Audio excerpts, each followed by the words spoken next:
যে ছেলেটা 2019 সালে টাকার অভাবে দুদিন দুরাত না খেয়েছিল, যে ছেলেটা টাকার অভাবে অর্থাৎ চিকিৎসার অভাবে নিজের দাদাকে দুনিয়া ছেড়ে যেতে দেখতে হয়েছে, নিজের মাকে 500 টাকার জন্য ভাসুরের পা ধরতে হয়েছে, মাঠ ভর্তি বাজারে একটা ধনী মেয়েকে ভালোবাসার জন্য চর খেতে হয়েছে, সেই ছেলেটা আজকে বং মিডিয়া হয়েছে।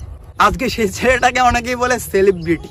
কোনো প্রোগ্রামে গেলে পুলিশ ঘাট দেয়, রাস্তায় ঘাটে হাজারো লোক ভালোবাসে, যে মানুষগুলো অপমান করতো সেই মানুষগুলো দেখা করার জন্য অনেক আগ্রহ দেখায়। এতদিন ধরে আমার জীবন কাহিনী অনেক ভিডিওতে দেখেছেন, অনেকেই ফেক নিউজ দিয়েছে, অনেকেই কিছু জিনিস রিয়েল বলেছে। আজকে নিজের মুখ থেকে আমার জীবন কাহিনী নিয়ে চলে আসি, কেননা তোমাদের ভালোবাসা 20 লক্ষ লোকের সদস্য হয়েছে আমাদের বং মিডিয়া ফেসবুক পেজে। ইউটিউব চ্যানেল তো আছে, ইনস্টাগ্রাম আছে, সাথে আরও পেজ আছে এবং ইউটিউব চ্যানেল 2-3টা আছে। মোটামুটি 30 লাখ লোকের ভালোবাসা পাই, মানে 30 লাখ ফলোয়ার।